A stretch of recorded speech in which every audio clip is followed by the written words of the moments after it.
बिस्मिल्लाहिर्रहमानिर्रहीम। मैं मोहम्मद ताहिर इकबाल आज एक बड़ी इंटरेस्टिंग वीडियो लेकर आप लोगों के सामने हाजिर खिदमत हूं। दोस्तों, 3 दिन पहले आपने बड़ा खूबसूरत मंजर देखा, बल्कि यूं कहना चाहिए पूरी दुनिया ने वो खूबसूरत मंजर देखा। यूनाइटेड नेशंस जनरल असम्बली का सेशन था। उस सेशन में पाकिस्तानी डिप्लोमेट जो कि खातून है, उन्होंने पाकिस्तान का मौक़िफ़ भरपूर अंदाज में पेश किया। इंडियन अट्रॉसिटीज़ का जिक्र किया, Indian illegally occupied Jammu and Kashmir में जो इंडियन ब्रूटल फोर्सेस जुल्म और इस्तबदाद के पहाड़ तोड़ रही हैं उनके बारे में बात की, और इंडियन ह्यूमन राइट्स वायलेशंस के बारे में बात की। और दुनिया के वो इदारे जिन्हें दुनिया में इज्जत और तकरीम से देखा जाता है, जिनकी बात सुनी जाती है, जिनकी राय का एहतराम किया जाता है, जिनकी राय को कोट किया जाता है, उनकी राय सामने रखी। इंडियन मंदूब जो इनकी बातें सुन रही थी, उन्हें सेशन छोड़ के जाना पड़ा, शायद बर्दाश्त नहीं कर सकी।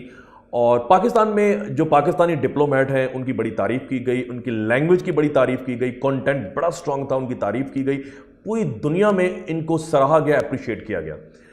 मेरे लिए जो बात दिलचस्पी का बायस है वो मैं चाहता हूँ कि मैं आप लोगों के सामने रखूँ, और कंटेंट और लैंग्वेज से ज़्यादा एक बड़ी इंपॉर्टेंट चीज़, और वो ये है कि ये पाकिस्तानी डिप्लोमेट जिसका नाम साइमा सलीम है, she is blind, she is visually challenge. जब वो बात कर रही थी तो आपने उनके हाथों की मूवमेंट देखा कि उनके सामने ब्रेल पड़ी हुई थी। ब्रेल वो किताब होती है जो ब्लाइंड्स पढ़ते हैं, लफ्ज़ उभरे हुए होते हैं, उनके ऊपर हाथ की उंगलियां मूव करते हैं, वो पढ़ते हैं। वो ब्रेल से पढ़ रही थी और पाकिस्तान का मौक़िफ़ पेश कर रही थी। और मुझे महसूस हुआ कि मैं इनकी ज़िंदगी के बारे में पढ़ूं और आप लोगों के सामने रखूं, अपने नाजरीन और सामीन हैं उनके सामने रखूं। हमारे गिरदोनवा जो तलबात हैं, जो लोग हैं, छोटी छोटी बातों से दिल बर्दाश्ता हो जाते हैं, पैसिमिस्ट हो जाते हैं, शिकवे शिकायत करते हैं, और ये बात अमूमी तौर पर कही जाती है मेरे साथ ही होना था। अब देखें कि ब्लाइंड होने के बावजूद किसी चीज़ को अपने सामने रुकावट नहीं समझा, स्पीड ब्रेकर नहीं समझा, और ये सारे स्पीड ब्रेकर अबूर करती चली गई। और at the end of the day United Nations में तारीख रकम कर दी। कभी भी यूनाइटेड नेशंस में एक ब्लाइंड डिप्लोमेट ने अपने मुल्क को इस तरह से दिफा नहीं किया जिस तरह से इस खातून ने, इस लड़की ने दफा किया।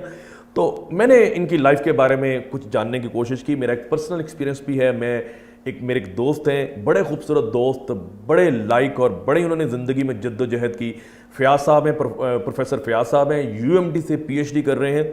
मैंने उनको फ़ौरन फ़ोन किया और इनके बारे में पूरी ज़िंदगी के मामला जो इकट्ठे किए, उन्होंने मुझे कुछ चीज़ें मेरे सामने रखी। तो जो साइमा सलीम है, जब ये 13 साल की थी तो इन्हें एक आंखों की बीमारी लाहक हो गई, रेटिनाइटिस पिगमेंटोसा ये बीमारी का नाम था। आईसाइट ये लूस इनकी हो गई, और फिर ये कनेड कॉलेज गई जो कि लाहौर का सबसे ज़्यादा एक अच्छा तालीमी इदारा समझा जाता है, उसमें गई। उन्होंने तालीम जारी रखी और ग्रेजुएशन में और मास्टर में डिस्टिंक्शन ली और गोल्ड मेडल्स लिए।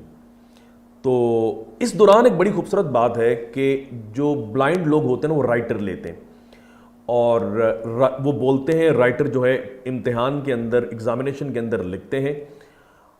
तो मैं खुद अपने जो दोस्त हैं, प्रोफेसर फ़याज़ साहब हैं जिनका भी मैंने तज़किरा किया, UMT से PhD कर रहे हैं, मैं इनको राइटर था, MA इंग्लिश में। तो जो राइटर होता है ना, वो 1 या 2 साल पीछे होना चाहिए। फॉर एग्ज़ाम्पल, अगर एक बंदा MA इंग्लिश पार्ट 2 का है या पार्ट 1 के पेपर दे रहा है और वो ब्लाइंड है, तो उनका राइटर जो है, उसकी जो BA की रोल नंबर स्लिप्स है वो रीसेंट होनी चाहिए। तो वो सामने लगती है तो फिर उसे इजाज़त होती है कि उसके सामने, उसके साथ बैठकर पेपर को लिखता है। लेकिन इसमें बेशुमार गलतियों के चांसेस होते हैं, क्योंकि वो बंदा जो है, राइटर्स के नाम जो हैं, वो जो थियरीज़ हैं, और कुछ टर्मिनोलॉजी ऐसी होती है जो कि उससे पहले सुनी नहीं होती, स्पेलिंग मिस्टेक्स हो सकती हैं, और पेपर का सत्यानाश हो सकता है। इन्होंने अपने कॉलेज में, कनेड कॉलेज में बात की, मैं राइटर नहीं लूँगी, ग्रेजुएशन में और मास्टर में। तो बोर्ड बैठा, इन्होंने अपने केस को डिफेंड किया, बड़े स्ट्रॉन्ग दलाइल पेश किए। इन्होंने कहा कि जी मैं ब्रेल से लिखूंगी। ब्रेल एक लिखी जाती है, एक टाइपराइटर की तरह मशीन होती है, उससे वो ये लोग लिखते हैं। उन्होंने ब्रेल पे लिखा, खुद लिखा, और गलती का कोई चांस नहीं था, और गोल्ड मेडल्स लिए ग्रेजुएशन में, और मास्टर इन्होंने किया इंग्लिश लिटरेचर के साथ, और वहाँ भी इन्होंने गोल्ड मेडल्स लिए। और उसके बाद ये ख्वाहिश करती हैं कि जी मैं सिविल सर्विस की तरफ जाऊँ, फेडरल पब्लिक सर्विस कमीशन के इम्तिहान की तरफ जाऊँ। यहाँ भी इसके लिए चैलेंज है, क्योंकि जब इन्होंने पेपर देना है तो राइटर साथ बिठाना है, और बात किस तरह से बनेगी, तैयारी किस तरह से होगी, बड़े चैलेंजेस हैं। تو یہ تیاری کرتی ہیں, بھرپور انداز میں تیاری کرتی ہیں, دن رات ایک کر دیتی ہیں, اور جسے انگلش میں کہا جاتا ہے she burnt the midnight oil, تو راتوں کو دیے جلائے. تو اس کے بعد اب تھا کہ امتحان دینا. انہوں نے ایک اپیل دائر کر دی کہ یہ کمپیوٹر بیسڈ پیپر دیں گی. تو ان کی اپیل کو پریزیڈنٹ نے مانا, اور پریزیڈنٹ نے انہیں اختیار دیا, فیڈرل پبلک سروس کمیشن کو یہ بات انہوں نے آرڈر کی پریزیڈنٹ نے اس وقت, یہ 2007 کی بات ہے جب سی ایس ایس میں اپیئر ہوئی, کہ انہیں اجازت دی جائے کمپیوٹر بیس پیپر دیں. اچھا چلتے چلتے میں کچھ چیزیں بتاتا چلوں آپ کو. یہ جو بلائنڈ لوگ ہیں یہ پڑھتے کس طرح سے ہیں کہ یہ کتاب کو اسکینر کے اوپر رکھتے ہیں, کتاب کے سارے الفاظ جو ہیں وہ سکرین پر آ جاتے ہیں کمپیوٹر پر. کمپیوٹر میں سافٹ ویئر ہوتا ہے جو بولتا ہے, اس سے یہ پھر سنتے ہیں. تو اسی طرح انہوں نے جو پیپر دیا وہ کمپیوٹر میں جو سافٹ ویئر تھا وہ اسپیک آؤٹ کرتا تھا, وہاں سے یہ سنتی تھی اور وہاں سے انہوں نے پیپر کیا.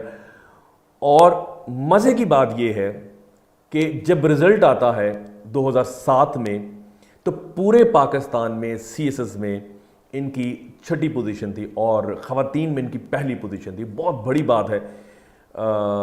اس چیز کو ساتھ لے کر اگر بات کریں کہ ان کے سامنے رکاوٹیں تھیں, اسپیڈ بریکرز تھے, شی واز بلائنڈ, اور یہ انہوں نے سنگ میل عبور کیا. اس کے بعد آگے انہوں نے چلنا تھا اور اپنی من پسند جو سروس تھی اس کا انتخاب کرنا تھا. تو یہاں بھی انہیں رکاوٹ پیش آئی, کیونکہ جو ڈسیبلڈ لوگ تھے ان کے لیے سول سپیریٹ سروس میں صرف 4 شعبہ جات تھے, کامرس ہے, اکاؤنٹس ہے, انفارمیشن اور پوسٹل ہے. انہوں نے کہا جی کہ میں نے تو جانا ہے فارن سروس میں. تو انہیں بتایا گیا, پورا پینل سامنے بیٹھتا ہے, انہیں سیٹسفائی کرنے کی کوشش کرتی ہیں, اور پرائم منسٹر آف پاکستان انہیں اجازت دیتے ہیں کہ انہیں ایک ایکسیپشن کے طور پہ لیا جائے, اور ان کو فارن سروس الاٹ ہو جاتی ہے. پھر یہ اپنی کامن ٹریننگ کرتی ہے اور ڈپارٹمنٹل ٹریننگ کرتی ہیں, اور وہاں پر بھی یہ ٹاپ کرتی ہیں. تو یہ ان کی زندگی کی داستان ہے, بڑی مزے کی داستان ہے, اور پوری زندگی یہ پوزیشنز لیتی رہیں, کام کرتی رہیں, محنت کرتی رہیں, جد و جہد کرتی رہیں, اور سبق دیا ان لوگوں کو جو چھوٹی چھوٹی باتوں کو رکاوٹیں بنا کر بیٹھ جاتے ہیں اور کچھ نہیں کرتے, اور ان کے سامنے ان کے ایمز جو ہیں, گولز جو ہیں ملیا میٹ ہو جاتے ہیں, اور وہ اپنے ڈریمز کو نہیں پہنچ سکتے. تو یہ ایگزامپل ان کے سامنے. اور ان کی زندگی کا ایک اور پہلو, یہ 5 بہن بھائی ہیں, 3 بہن بھائی بلائنڈ ہیں, اس کی ایک اور بہن بلائنڈ ہے لیکن اس کے بارے میں بعد میں. ان کا ایک بھائی ہے, اس بھائی کا نام یوسف سلیم ہے. یہ مجھے فیاض صاحب نے بتایا کہ ان کے بھائی کا نام یوسف سلیم ہے, اور یوسف سلیم بھی ویژولی امپیئرڈ ہے, یہ چیلنجڈ ہے. انہوں نے اپنی LLB کی ڈگری 2014 میں پنجاب یونیورسٹی سے LLB آنرز کمپلیٹ کیا ڈسٹنکشن کے ساتھ, اور پنجاب یونیورسٹی سے گولڈ میڈل انہوں نے لیا. یہ گولڈ میڈلسٹ ہیں LLB میں. اس کے بعد 2007 میں یہ جوڈیشری کے پیپر دیتے ہیں, سول جج کے پیپر دیتے ہیں. ریٹن میں پورے پنجاب میں ان کی پہلی پوزیشن, اور انٹرویو میں انہیں فیل کر دیا جاتا ہے ویژولی امپیئرڈ ہونے کی وجہ سے, ویژولی چیلنج ہونے کی وجہ سے. تو اگین یہ کیس کرتے ہیں, اور supreme court of Pakistan interrupt کرتی ہے, اور میرٹ کے اوپر یہ پھر آتے ہیں ایز سول جج. اور یہ پاکستان کے پہلے جورسٹ ہیں جو بلائنڈ ہیں. یوسف سلیم سائمہ سلیم کے بھائی ہیں. اب آ جائیں ان کی بہن. ان کی بہن کا نام عائشہ سلیم ہے. انہوں نے UMT سے ایجوکیشن میں PhD کی, اور اس وقت یونیورسٹی آف لاہور میں ایز پروفیسر اپنی خدمات سر انجام دے رہی ہیں. یہ ان تینوں بہن بھائیوں کی ایک داستان تھی. میں کافی عرصے سے اپنے ویلاگز بنا رہا ہوں, اور میری خواہش تھی کہ میں ایسی کچھ کہانیاں آپ لوگوں کے سامنے رکھوں. اور میرے ذہن میں جب میں ان کہانیوں کی بات کرتا تھا تو پروفیسر فیاض صاحب تھے. میں انشاءاللہ کس دن پروفیسر فیاض صاحب کا انٹرویو بھی آپ کے سامنے لے کے آؤں گا, اور ان کی زندگی کی داستان انہی کی زبانی آپ سنیے گا کہ کتنی جد و جہد کرنا پڑی اس لیول تک پہنچنے کے لیے. ایک آدمی بلائنڈ ہے, ویژولی چیلنجڈ ہے, کس طرح کے حالات کا سامنا کرنا پڑتا ہے, لوگوں کی باتیں سننی پڑتی ہے. لیکن یہ جو ساری رکاوٹیں ہیں انہیں بالائے طاق رکھتے ہوئے صرف ایک بات کہ اپنی نگاہیں جو ہیں, وہ اپنی آنکھیں جو ہیں صرف اپنی منزل کی جانب کہ کچھ کرنا ہے زندگی میں, کچھ پانا ہے. اور مسلسل محنت، تو اپنا مقصد پایا انہوں نے انشاءاللہ. کس دن میں ان کا انٹرویو آپ لوگوں کے سامنے لے کے آؤں گا. اور ایک اور پروفیسر روف صاحب ہیں، ان سے بھی انشاءاللہ بات چیت کی جائے گی. اپنے گردنوار لوگوں کا بہت سا خیال رکھیے گا. اپنی اگلی ویڈیو کسی نئے ٹاپک کو، کسی نئے کانٹینٹ کو لے کر آپ لوگوں کے سامنے حاضر خدمت ہوں گا. خدا حافظ.